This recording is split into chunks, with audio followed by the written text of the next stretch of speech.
0162. And the Chronicle this morning says, don't play with Ghana's security and stability. Kandapa advises journalists. Yesterday we had a meeting with him. Omahen closes down radio station. And, well, Reverend Owusu Bempah's aide arrested, Bempah's gun seized. And, okay, I will bridge gap between government and party, according to Stephen Asamoah Boateng, who is the boss at SIGA. That's what the Chronicle is telling us. The Ghanaian Times this morning says, disaster hits Kumasi, 6 perished in floods after torrential rains. Dr. Wal urges UNWTO to help mobilize COVID-19 vaccines for member countries. Government grants relief packages to rice farmers in KJB. And High Life legend Nana Ampedu dies at 76. May he rest in peace. The new crusading guide, fraud, forgery, haunt Amansia's central DCE nominee. And government sensitized journalists on national security strategy. Man of the moment, Asabi implores diaspora to keep faith with MPP. And Abankwatu, new chief executives, don't settle personal scores with MMDCE position. Demo rocks embattled Ejura Ejura South MCE nominee. And you know that the confirmations are ongoing. Some rejections here and there. The Daily Graphic, Bank of Ghana sets up fight against electronic fraud. Support COVID-19 vaccination effort. Dr. Wal entreats World Tourism Body implementing RTI law. Information access fees out soon. Upon Kroma is Information Minister. That's on the front page of the Daily Graphic. The Finder reports that CD is set to end 2021 with the lowest depreciation since 1992. Also, pass fees regime for RTI coalition, they're telling the government. Asabi court support of MPP chapter in Germany and mobilize COVID-19 vaccines for member countries. Dr. Wal lobbies UNWTO. High Life legend Nana Ampedu passes on, and may he rest in peace. May his family be comforted at this time. The Informer report reveals family feud caused Kaka's death. Had nothing to do with fix the country activism. His family, they disagree because his wife insists that he was threatened because of his activism. Legalizing IPAC, Afarijan disagrees. And danger, air pollution kills 16,000 Ghanaians annually. World Bank discloses. Kwabena Kokofu is the EPA boss. Towards addressing climate change phenomenon, ministry encourages use of electric vehicles. That's what we're being told here at this point on the front page of the Informer. The Daily Guide, government getting presidential jet. How Baba Idi killed Kaka. Ejura committee has been speaking. Well, there have been reactions. We'll share that with you. Otumfuo Oke's free zones board move. And as a pregnant woman fails to meet bill terms, so she's still in the cooler. And legendary Nana Ampedu is dead. That's what the Daily Guide is reporting. May his family be comforted at this time and in their very, very difficult time. A few birthdays today, along with that of Mr. Charles Kojo Fosu, a.k.a. Daddy Lumba. We celebrate him today. And also we celebrate Reverend Jonathan Bete of the Ghana Education Service, tucked away somewhere in the central region. Happy birthday to you, Rev. And also a happy birthday to Mrs. Diana Nyamiche of the Ministry of Transport. Sorry, this is from your husband, Mr. Fred Morrison Nyamiche, CEO of Rev 1 Sounds. My good brother, it's your birthday today. Happy birthday to you, Diana. And also happy birthday to Louisa Fafa Anto, special one from your husband, Gershon. He says he loves you to the moon and back. Happy birthday, long life and prosperity to you. And also a happy birthday to Mrs. Asamoah Sewa and the Asamoah family, Yawa, Efua, all of you in Hohoi and across the country too. Eleke Kojo Asamoah. Today is your birthday today. You're deputy PRO at NADMO in Hohoi, and NHI, I beg your pardon, in Hohoi. Happy birthday to you, Kojo Asamoah. Also to Dorothy Mausi Bankers, a teacher at Koforidua, and to Bridget Esinu Bankers, a nurse at the United Kingdom. It's your birthday. Happy birthday today. Belated happy birthday to you, Mr. Kofi Addo, CEO of Ricardo Ventures on the Algo Road. It was your birthday yesterday, my brother Kofi. Live long and stay strong. I know that you are short, but you are not short of ideas. And last but not least, to Mrs. Esinam Nogbe Apau of NADMO, Korle Klote Municipal Assembly. This from Gloria Iroko here at TV3. happy birthday to you. If it's yours as well, happy birthday. Dr. Bernard Okoboy is a former Deputy Minister for Health. He is also a former MP for Lejokuku, former board chair at Kolebu, and is a man who's done so many things. He won the Brilliant Science and Maths quiz for Presec as well when he was very, very young and innocent. He joins me here on the ticket of the NPP. And also, Comrade Murtala Mohammed, as he likes to be called, he doesn't want to be referred to as honorable. I don't know why, but in Parliament, he accepts the title. He is the Member of Parliament for Tamale Central, former Deputy Minister for Trade. Gentlemen, welcome. Good morning. How are you doing? Good morning. Looking sharp as always. Well, alhamdulillah, we are managing. You are managing? You are managing like this? They are directing. Oh, they are directing, you are managing. When you see, you go into a country, you see an opposition member who's looking so handsome, elegant, well dressed and all of that. It gives you an idea of the state of the economy. Oh, okay. And it tells you also that there's a lot of hope for all. So I'm actually encouraged when I see him like this. I see. And let me also add that, yes, I was part of the Brilliant Science and Maths team for Presec. But that year, unfortunately, we didn't win. You didn't win? Ah, okay. I wanted to bruise your soul. I'm happy I succeeded. Johnny, I don't know whether he expects a response.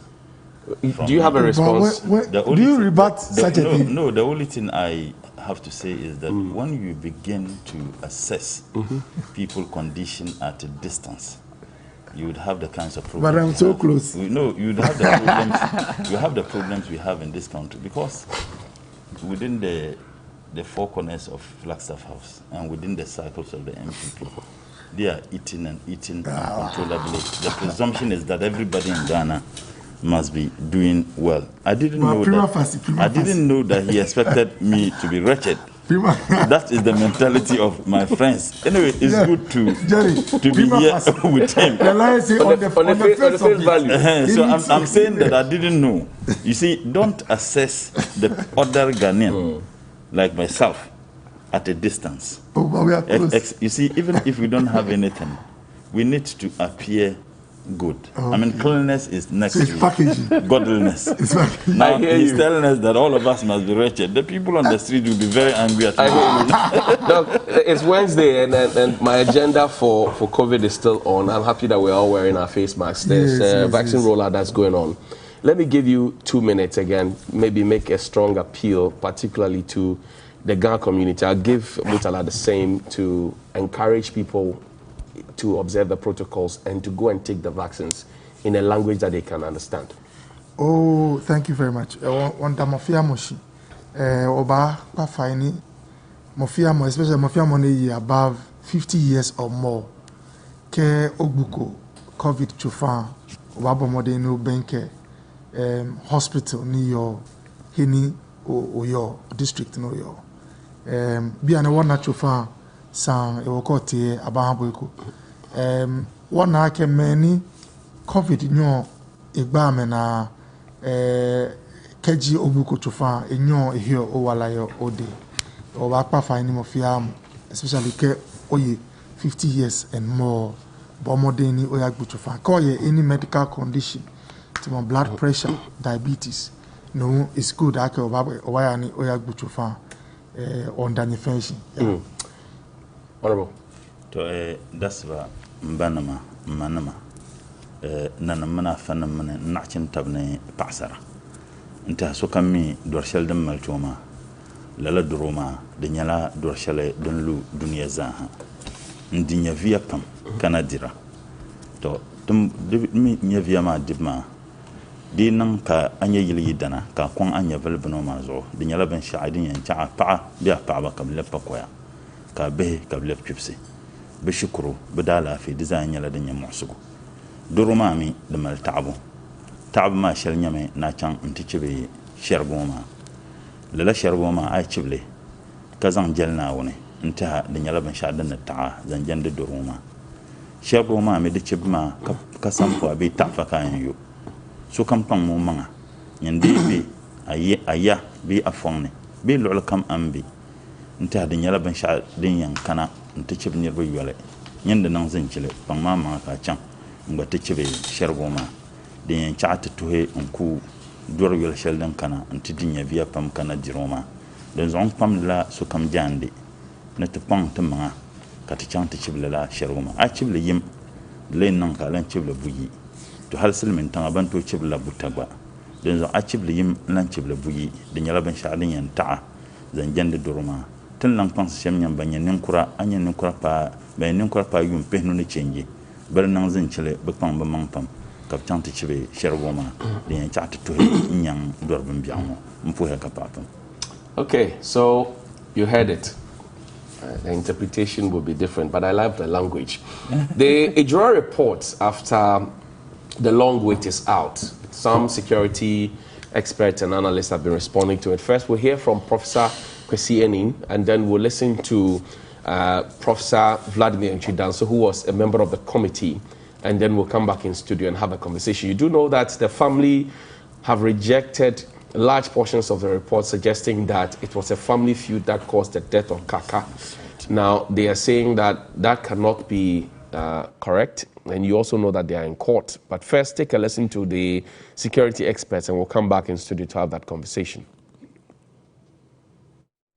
The biggest surprise for me is the argument, or what I've termed as a very convenient argument, as to why the activist died and who the perpetrators could be. That I found very convenient, and I think a possible diversionary tactic to reduce the specter of even more violence. I don't think it's about body cams. It's about a police service in which first, the personnel are treated with the dignity and the respect that they deserve, consistent retraining to be able to understand the changing dynamics of crime, where we tie in operational resources to where there's concentration of crime, and we see results arising from that positive correlation between resource allocation and crime reduction. Professor Kwesi Enin is worried the committee's findings indicting the actions of the military and police personnel clearly re-echoes concerns about a breakdown in command structure of the security services, abuse of operational procedures, which was recorded in other crisis situations, including the Ayawaso by-election. I fault the report a little bit that the Ashanti regional minister ought to have been sanctioned, because he is the political boss of the whole region and the head of the regional security council. We see an interlocking and overlapping series of security governance failures, of crass incompetence, irresponsibility, leading not only to the death and maiming of individuals, but to the traumatization of a whole town.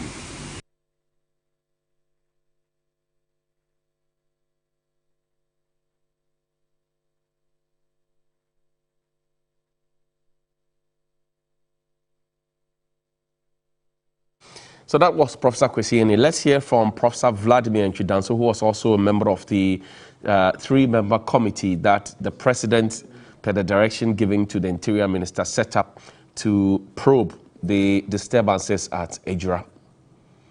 It's rather unfortunate that ab initio, Kaka's family, or some members of the Kaka's family, had been made to believe that we were coming to find out who killed Kaka. That's not part of our remit. And we told them at the committee that if they have any information, they should give it to the CID. In criminal cases, no committees are set up. This is a criminal case, and the CID will deal with it. And I don't think the media also has handled this properly. They're making the Kaka family believe that we have some magic wand to find out within the period that we have who killed Kaka. It's not part of our work. So if they are saying they are not accepting it and the media is giving a hype on it, I am surprised. They must be told what our work remit was and whether we work according to the remit given us by the authority that established us. So we didn't go to find who killed Kaka, but what Kaka's death engendered. Now, there were reports, they came to us, and from their own family, people told us how he died and whatnot. So that was our reference point. And we are saying, from all that we've heard, it may be plausible, the more plausible about the evidence we have before us. Remember, we say evidence before us shows that it may be a family feud, and we put it there clearly. And we said the rest belongs to the CID. So. Okay, so that was Professor Vladimir Nchidanso there as well. Okay, let me start this conversation with you. I'm sure you've heard the pushback from the from Kaka's family, Macho Kaka's family, that the committee may have to come again because the suggestion, or if you like, the subtle announcement that Macho Kaka did not die as a result of his activism on social media, but died because or due to a family feud, cannot be entirely correct, because the wife insists that the man was threatened for his activism. His daughter as well cried on the lap of Dr. Baumia and mentioned that his uncle couldn't have been responsible for his father's death. Now, Professor Emin, for example, is saying that why has the Ashanti regional minister not been sanctioned to, just like Salisu Bamba, just like the DSP who was in charge of the Ejura police station? Why is Simon Osemesa walking free? You know, first of all, let me say a very good morning to all your viewers. A special morning also to lawyer Jerry Ahmed, Shaib, the Koda CEO, very hardworking CEO, and also to my brother Mike. Informing this patronage. Oh, these are my youthful gun brothers. I'm just asking what is informing it this morning. Oh, just love. Pure love, yeah. So affection for Michael Kwegabo. Right. He's also trying to do his best. Yes, do his best at free zones. You know, I think I'm happy that we set up a committee. The president directed the interior minister to set up a committee. Johnny, I tell folks all the time that there are processes that developed nations or advanced countries used to come to where they have reached. They usually take every occurrence or event, take the opportunity, scrutinize the event, make recommendations, and once adopted, it makes things better. My two favorite channels, when I have some time, is air crash investigations and that of crime justice, CBS Justice. And when you watch, it gives you an insight as to how disaster is usually turned into an opportunity for learning and to make systems better. So when they set up this committee, I was quite happy that they will not only tell us what happened, but they would also show us how to avoid such things in the future. And I think that's exactly what happened. Look, I watched some of the proceedings. Someone came before the committee, one gentleman, and told them that Kaka belongs to one political faction and that he had received threats from some people because of the social media and all that. Immediately a crime is committed. When you study crime investigations, they start looking for motive. Who is in the position to have had an issue with such a person? That's if there's murder. Now, sometimes, based on what you are told, your attention can be on one individual. And then something comes up and realize that there's another someone you must look. You can fall in the trap where you are so convinced about a particular individual because of a narration that you might miss the real killer. It happens all the time. And you are sometimes you get amazed how the trend changes. And finally, when the real killer is found, you just realize how maybe distant the fellow looked, but the story is able to bring. So the point I want to make is that we all got this impression that, look, this is a gentleman who goes on social media and shows what is not going well. And so if he's been killed, a probable cause is that people are not happy with him because of the action. Right. Then you have another narration. This actually came from two people. Of a lady, Sadia Fuseini. This is on camera. Live at the proceedings, hearing that in the night she heard a very loud noise. And so she came out to see what was happening. Then she saw, I mean, I'm repeating her words. She saw the elder brother of Kaka dragging the gentleman unconscious to the bathroom. So she actually went to Kaka's mother and to Kaka's wife and told her, this is what I've seen happen to your kinsman. Another tenant actually came to also confirm, who appeared, what that lady had recounted. Now, when the wife appeared, the wife said that she believed that the husband told her that some people are threatening him because of what he was doing. So she was convinced that it might be those people that harmed the husband. But she didn't disclose that this tenant, who said he saw the elder brother dragging Kaka, she didn't disclose to the committee that the elder brother had, the tenant had actually informed her that night of what had happened to the husband. Now, it's curious. Yeah, to me, it's curious that such a significant occurrence where you are woken up in the night by a concerned co-tenant, that look, your husband was seen being dragged by your brother. It's curious that you don't disclose that. And that's not to say that it was deliberate. Now, one other thing I also say is that you mentioned the daughter of Kaka, who said the uncle could have done. You know, for that, at this our level of maturity, you know, emotions and stuff. Obviously, it's possible she's related close to the uncle. I'm not saying throw it away, but you can't put too much weight on the desire or claim of a daughter who says, I believe my uncle couldn't have done that. You get what I mean? Now, so this is the point I want to make. If two people said they saw a relative of Kaka, elder brother, dragging him in the night unconscious, I will not sit here and say he is the murderer or the killer, but he's a suspect. Is that not so? Right. Since you were seen with the person. Right. Yeah. Now, so that one is physical evidence with two witnesses. As for the social media ones, there are beliefs and suspicions. Is that not it?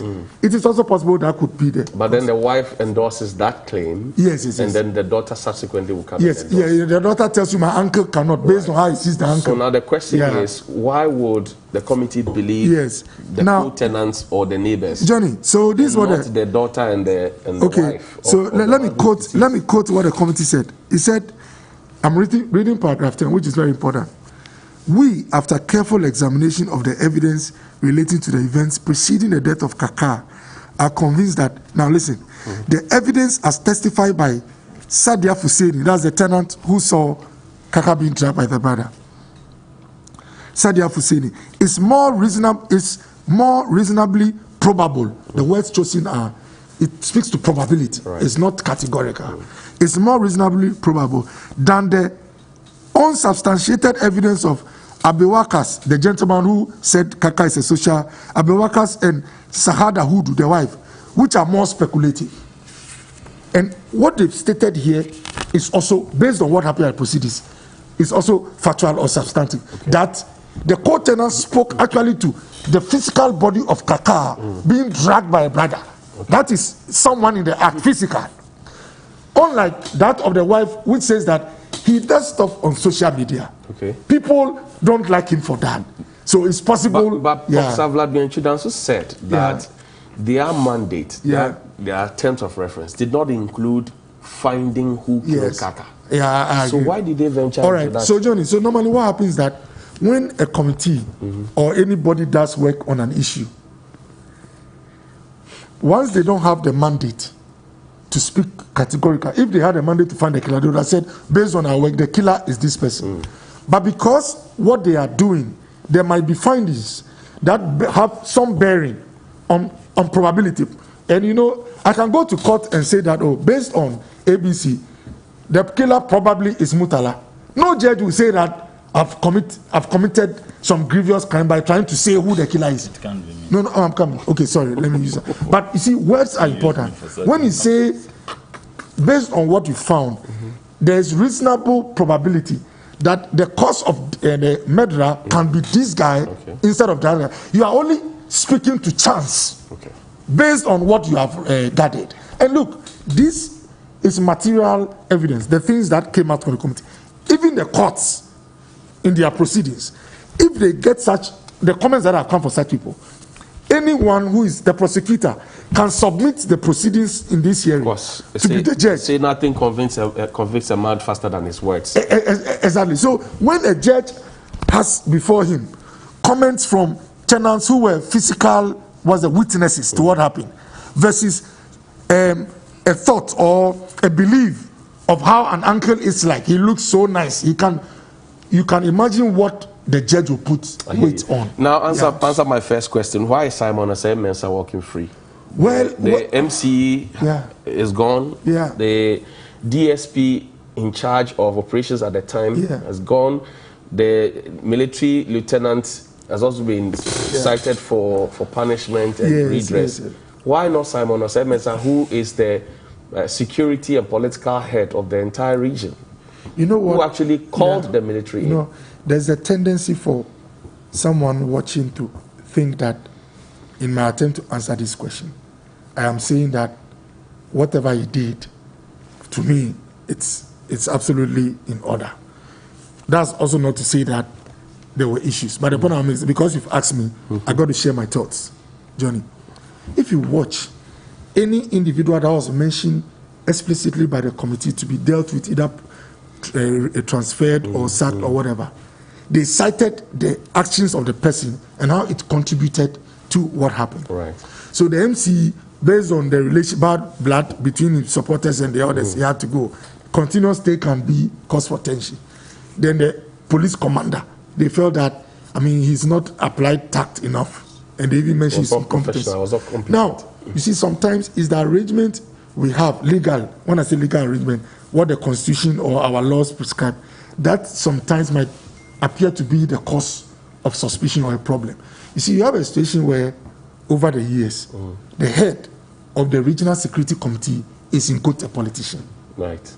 So that whichever government is in place, whichever government is in place, when based on the reports he's gotten, he takes a decision that does not inure or that appears to go against a particular either political party or sympathizer party, people might think that or might suspect that it is politically motivated. But in this case, the security coordinator for the region and the DCOP, who is the deputy commander, have both said that the involvement of the military and the police and the subsequent shooting is what aggravated the problem. And that they didn't think about the situation well. Now, the man who invited the military in, based on a certain information that he have, which information source he has not told the committee, is still at post. That's the question people ask. If the DSP is asked to go, the lieutenant is asked to be dealt with from the military's perspective, the MC has been asked to go. Why not Simon Osei-Mensah? I think the answer is it's not that complex. And that's why I'm happy that they set up a committee. There are some challenges we get. They are created by the system or the structure which the law prescribes. You see, one of the recommendations of the committee is that the coordination between, let's say, the RedSec boss, that's the regional minister, and the regional commander of police, and the army commander in the region, it's not well spelled out in terms of SOP, standard operating procedure. So normally, it is important we take advantage, because whether you like it or not, it is true that the police commander there said he made calls to his bosses at the top to indicate that he was under, it was not easy for him, it was above him. So it is not surprising that the regional minister also got calls whilst in Accra. So it means that there was a situation that was overwhelming those who were supposed to handle it. I appreciate that. I'm saying that. Now, I am not saying all the key actors have been punished. The regional minister, Professor Kwesi, has not been punished. Like I'm saying, if you look at those on the ground, like the police commander, as for him, there's a direct relationship with the situation. The regional minister, like he quoted about it, the RedSec allows him to try and coordinate or activate. Okay, you are not answering my question. Oh, Johnny. Yes, you are not answering my question.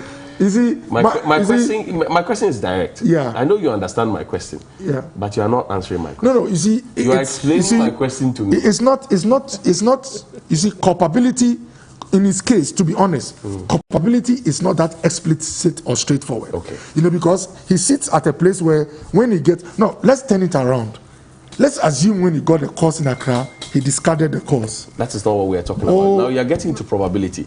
Let's talk about what happened. No. You see, the best way to appreciate maybe why he's not being sacked or touched, like you're saying, is to turn the situation around. Then the lieutenant can also say that, look, when the people started firing, I also had to fire. You so see, me to turn it around. The ultimate responsibility at the region lied not on the army commander at 4BN, right, not on the regional commander. Right. By our arrangement, by the laws we have now, the ultimate responsibility for the region was on the head of the regional minister. Absolutely. So that I am saying that when he got the calls, if he had decided to shelve the calls, and the police, look, we forget things easily. Major Mahama, may he so rest in peace.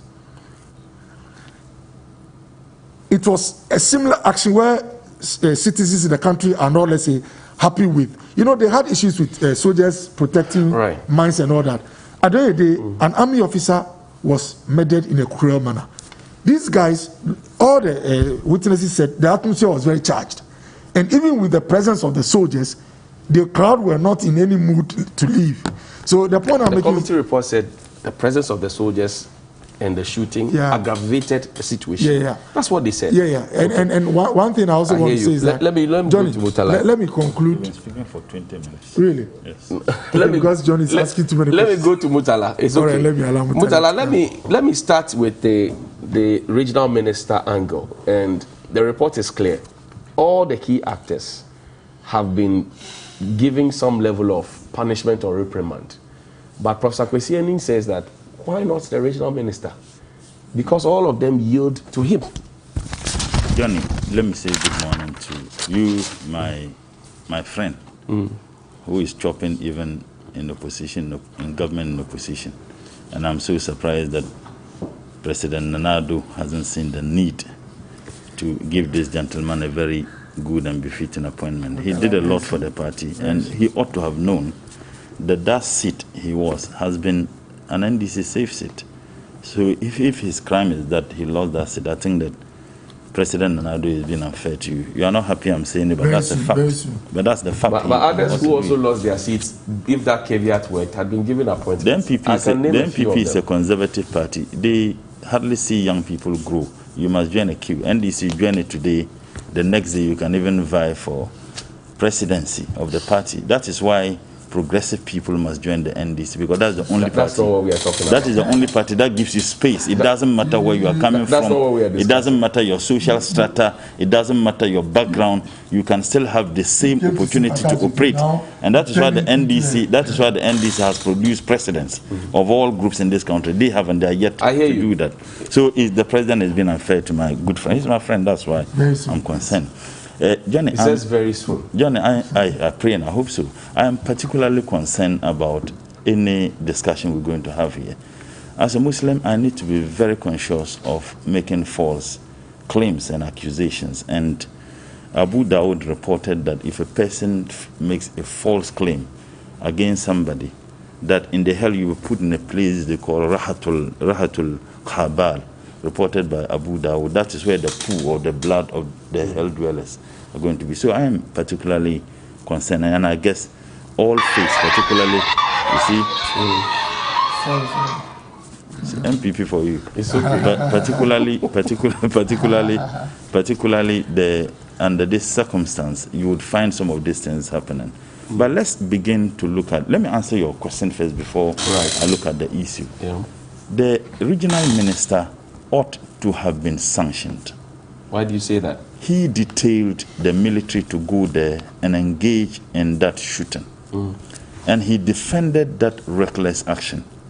And in fact, they initially lied to the people of this country that when the military went there, they went there to restore law and order, and that the people started throwing stones.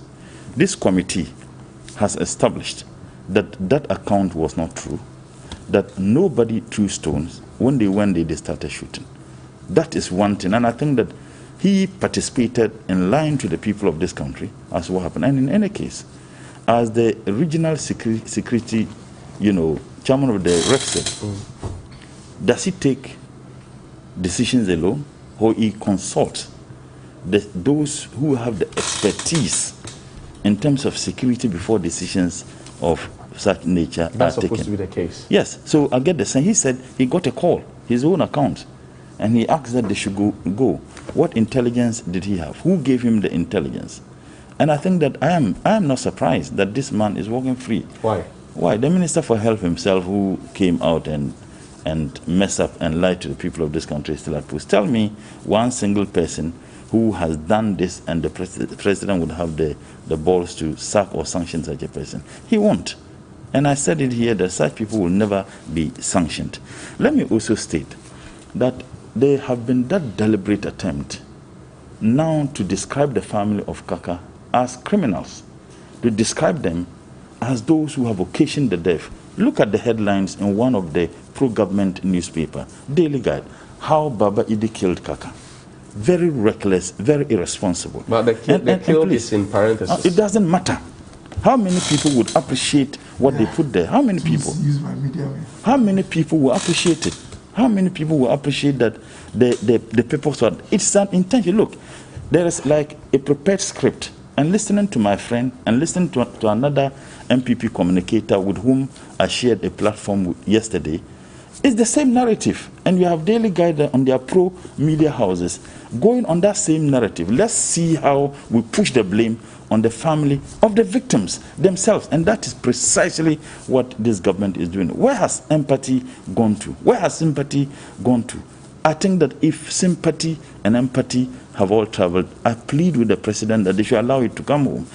People are grieving. They have lost their brother. And now you tend to blame them. But let me come to the issue of the committee. Professor Vladimir Chudansu has been my mentor. I mean, he has been someone with whom I have a long, standing relationship with. When I was an undergraduate student, he was the dean of students. Okay. Very lovely, very accommodative. We were always with him.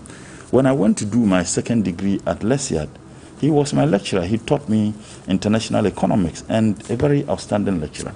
But I'm sorry to say that they did a shambolic work as a committee. Why would you say that? And I'll tell you why. Tell me. He himself has indicated that Kaka's family thought they were coming to investigate to establish who killed Kaka. That was not what they were coming to do. It was not part of their Yet they concluded, yet in their conclusion, they found the need to talk about the murder of Probable Kaka. cause. Please, Johnny, they found the need to talk about the murder of Kaka, all in a desperate attempt to absolve government of this murder. They called it a probable cause. I'm saying, let me finish. Consider in context how they couched it so that... However they couched it, it's just the same way Daily Guide have captured this. They are pleading. Please. I'm not interested. Allow him to go ahead. What page? You read it. You read that already. Page 49. Okay. You read that. Let me go through it first. Mutala, make progress. In any case, I could have read a lot. I allowed you to go on and go on for 20 minutes. I don't need your assistance. I am saying that it's the same thing. If he himself is saying that the family thought they were coming to investigate to establish the killers of Kaka, that was not the business with which they did the work they did. Yet they found it necessary to talk about the fact that, contrary to the views of people, that Kaka murder was occasioned by his social, media activism, that it might be a family feud. They haven't told us whether there was an existing family feud. They haven't told us. They haven't told us whether there was any problem between the brothers, the extent to which one of them would want to end the life of another. They haven't told us that. Nobody is aware of any feud. If there is a family feud, the extent to which someone would want to kill the other as a result of the family feud, there would have been cases at the police station. Tell me, how many siblings do you have in your home in growing up? When we all have siblings, don't we quarrel? We have petty quarrels. Every single home, even in our homes, we quarrel with our kids. We quarrel with our wives and husbands. It does happen. But are there quarrels the extent to which you would want to murder someone? Now you realize that they are also desperately taking the accounts of a tenant who gave 2 accounts anyway. When the woman got to the wife of Kaka, her first report was that she saw 2 people running away from Kaka's body, and there was a big stick there. This same information she gave to the police. 2 days later, she changed the narrative. What could have informed that change? of a narrative. What could have informed that? Now they want to absolve the credibility of a witness who has given two inconsistent, accounts. Two different accounts. Why do you say they want to absolve? It looks like then there was a grand scheme. The committee is telling us that they probably the justice of the appeal court. The committee is telling us. I'm not challenging their honorability. Right. I am only questioning the work they have done. I have the right to question the work they have done. I am saying that they are telling us that they believe the accounts given by a tenant, isn't it? Yet they don't believe the accounts given by the wife. They don't believe the accounts given by the daughter. And listen to him. He said that they think that the accounts given by social media others are unsubstantiated and okay, so let me read it. Paragraph 10 of the findings says, we, after careful examination of the evidence relating to the events preceding the death of Kaka, are convinced that the evidence as testified by Sadia Husseini is more reasonably probable than the unsubstantiated evidence of Abewakas and Sahada Hudu, which are more speculative. We accordingly find that the death of Kaka was not directly linked to a social media activism. It is more probably a family feud.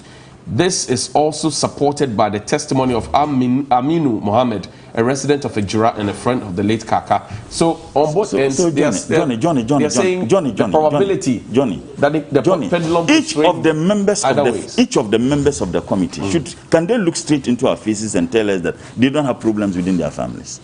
Can any of them? Did they tell us what that feud was? What has been the evidence of the so-called feud? And in any case, that witness whose accounts they think is sacred and ought to be valued than the accounts of the very people who lived with the murdered gentleman. That witness went to the wife, because that's the information I got from the MP. That witness went to the wife of Kaka and told Kaka that when she had the wife and told the wife, when she heard the noise, she saw two people run away and a big log lying by Kaka.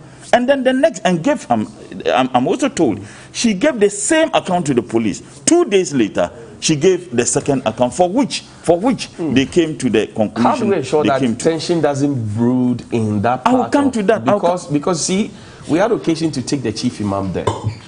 And the people wanted to, shall I say, take things into their hands. We took the chief imam there, the vice president was there, matters were calm.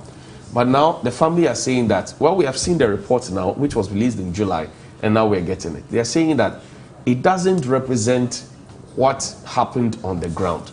We will go to court, but we are also asking that justice must be done for our deceased. How do we ensure that we manage the tension so that it doesn't blow up in our faces? Johnny, it is the responsibility of all of us to ask the people the patience with which they handle this issue. I think that they should continue with that patience. I have had the opportunity to have spoken with the MP of the area. Okay. In fact, myself and he, we all serve in the Public Accounts Committee. Okay. And we've been away for almost a month. And he has actually given me a detailed information. And he is doing everything possible. I remember when we moved from Sinyani to Takoradi, he had to move back to Ejura just to ensure that he continuously engaged the youth, pleading with them and letting them understand the need for them to maintain the peace that they experience in that area. But come to think of the inconsistencies and the lies, the police had indicated that the family invited them to provide security on the day of the burial of Kaka. It is established by the committee that that was a lie. They couldn't mention a single member of the family who asked them to do so. 2, they also lied that the people started throwing stones and that occasioned the shooting of the guns. It has been established by the committee that that was another lie. Now, how could you believe this thing? In any case, the DCE or the MCE of the area, people call for his dismissal, or at least stepping aside for investigation in the matter such as this to be conducted. The president never responded to the plea and the call of the people of this country. The man stayed at post. What sanctions have they given to the man? The man didn't even put himself up for renomination. Then you come out and tell us that he should not be nominated or appointed as DCE. The Gombes have a proverb. Saya mimbaka yorkuru. You open you left the doors of your room ajar. Then it rained heavily. The entire room is taken over by rain, and after that you then come and then you closing the door of the room. That is precisely what they are doing. So it is not only the regional minister who is not sanctioned. The MCE is also not sanctioned. In any case, what kind of sanction? We are talking about lives lost. That is what we are talking about. We are talking about women who have become widows. We are talking about kids who have become orphans. Okay. And you see, Johnny, we are talking about possibly the education and the livelihood of kids that are going to be truncated because you had a happy trigger, police officers.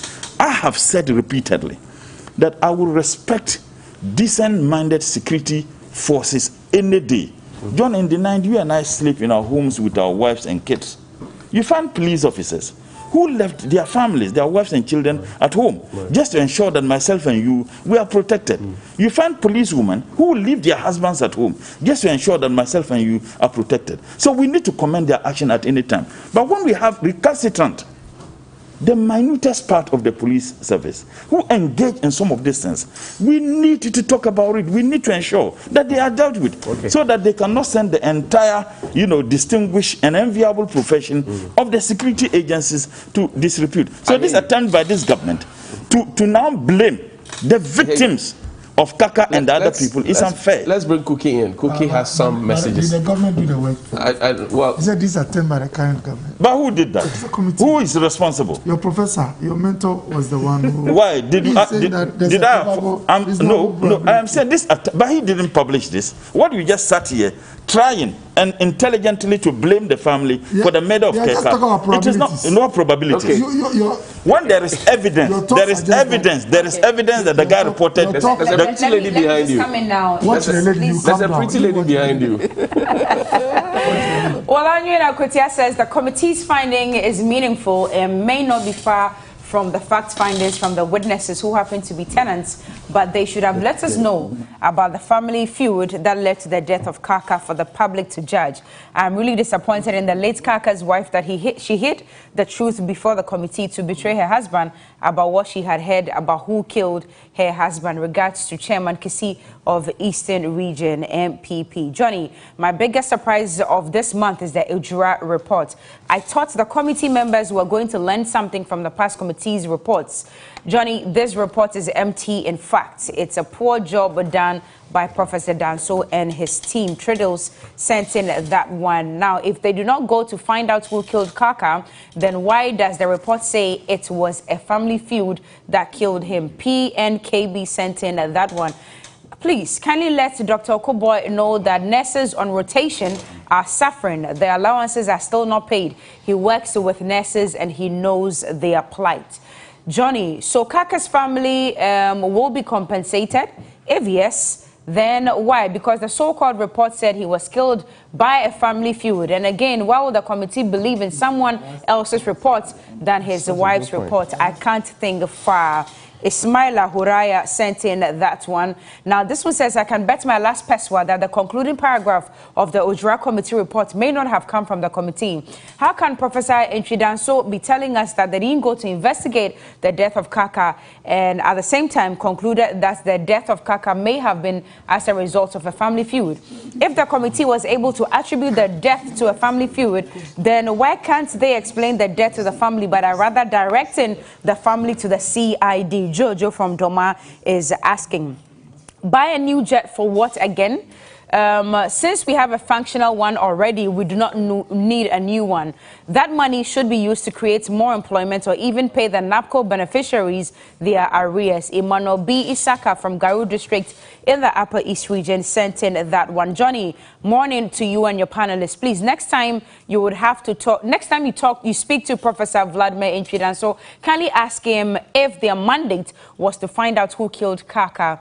Now, if that is it, then what's the statement the family feud doing in the report? The analytic life is the life of a man, and it came from Basel. Last one says, why is the government's communication of defense defending the report? They are all over. They are all over defending the report without any intelligent circle analysis. Have they been sent out there to try to kill the report seen by many as bogus and doesn't add up?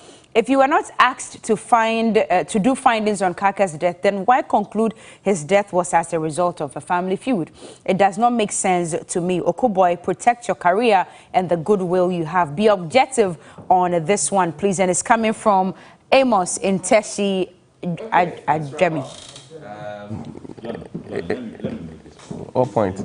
It's very important. When he gets to the wrapping up, okay, you. I'll yield to him. Then I'll come to you. Or you want to start first? So well, if you want him to start, that's fine. No, but that's the order now. Okay, so then start.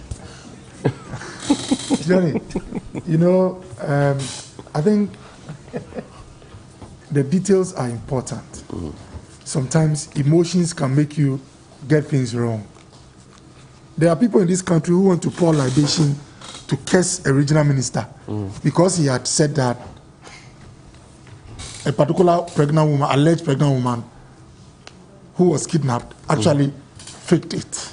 Now, the reports we are getting is that the woman is saying that to get some nice treatment from the husband, she actually listen carefully what I'm saying. He's using that as an analogy. Almost what I say 80%. A lot of people went with the story that this is a poor woman who had been abducted, a pregnant woman lost the baby and all that, only for details to tell us that this was a family issue where a woman wanted attention from the husband.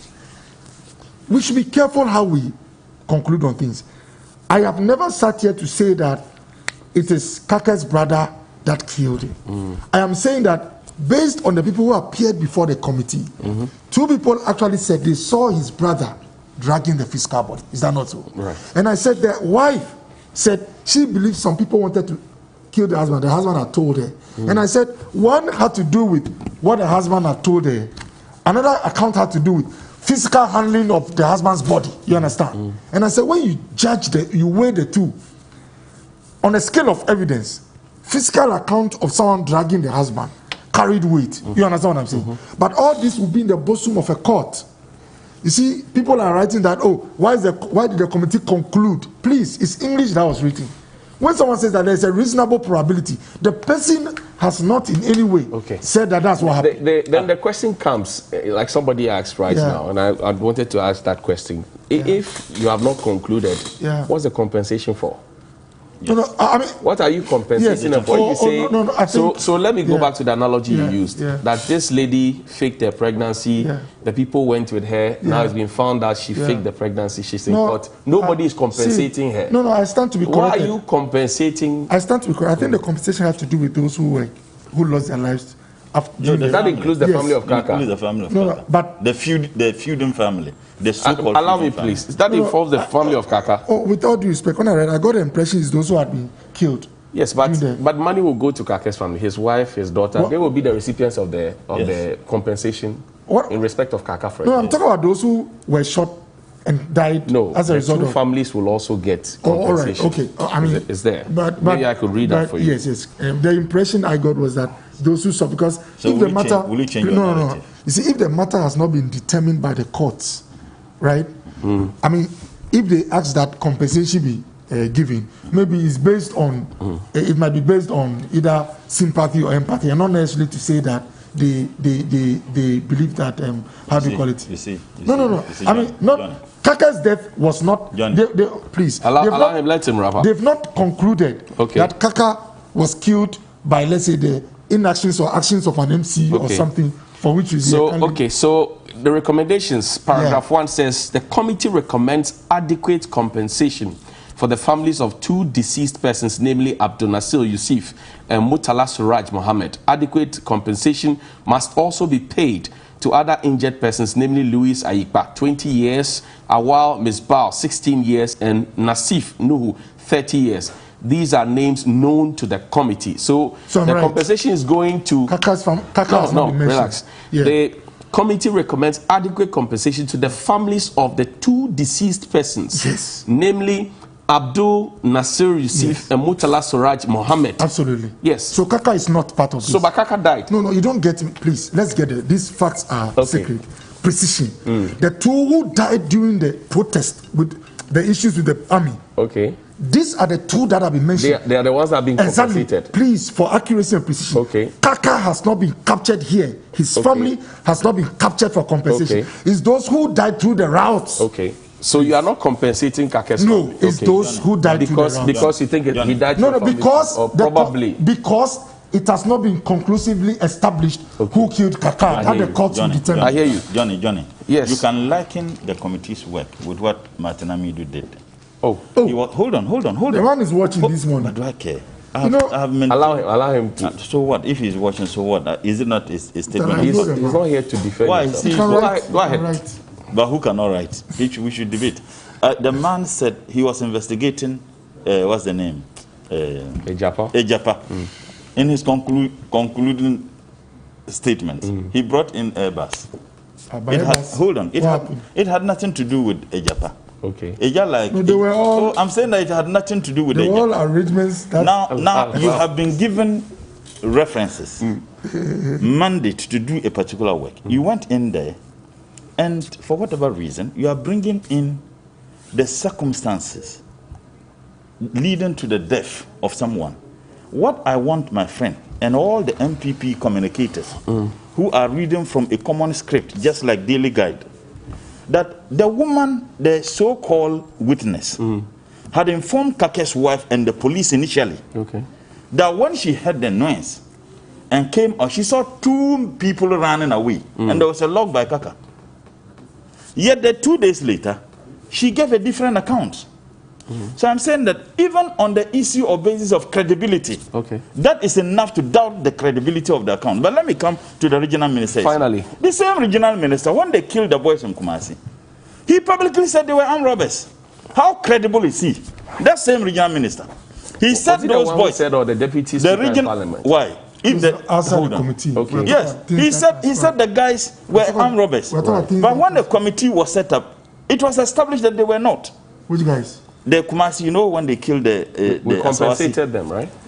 Exactly. But that was his position. Okay. The same regional minister, hold on. The same regional minister, when he said that the people went there and they started... You are now using the previous statements on... if Agama Lizard, more paper is accepted this morning by you. Let's go. What is good for the goose? Kwame Agboja says this one. He says, Mr. Hughes, first of all, I protest any reference to the balls of the first gentleman by Honorable Mutala. United States Congress has started grilling the military chiefs and politicians who supervise the disastrous withdrawals of U.S. forces from Afghanistan. They want to find out the truth about catastrophic event. If we want the truth that can lead to effective actions to prevent future situations, Parliament must be the best place to probe things like this. He puts that in block letters. Ahmed Swale, Major Mahama, assault of St. George, Kaka, etc., just to mention a few. How can a government constitute a committee to investigate itself and find itself guilty when it's obvious state actors complicit in some of these things? The government is only protecting themselves using all these committees. That's what Kwame Agboja thinks. John says, who killed these two? Who were detailed to go and control the crowd?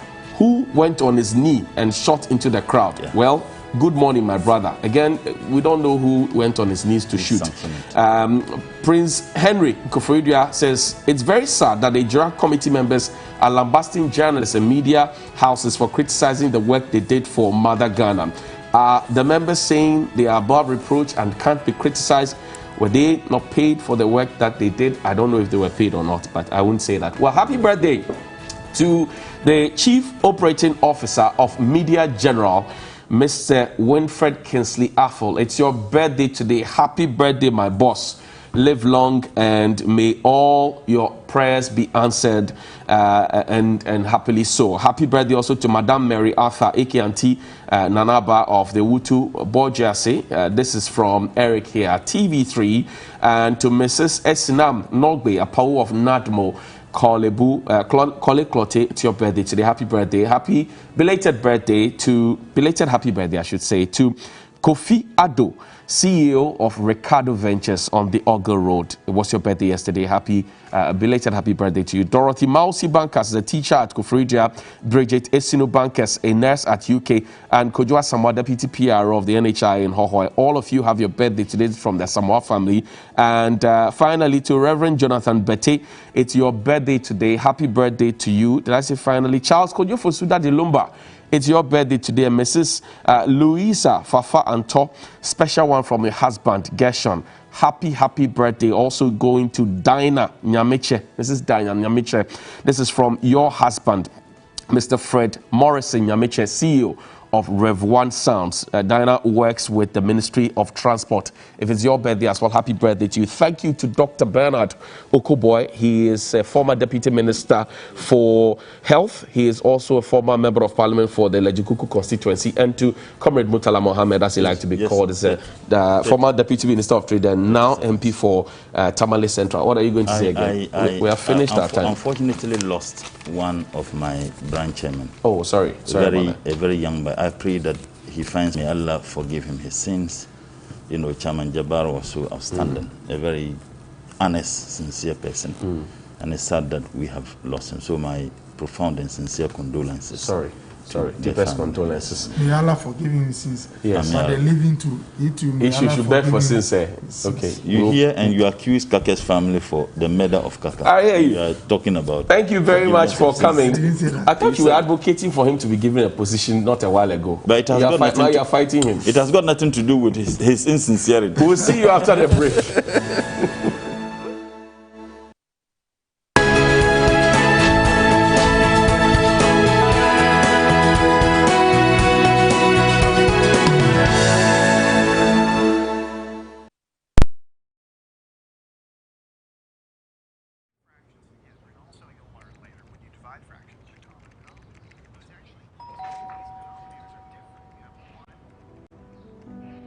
Thank you.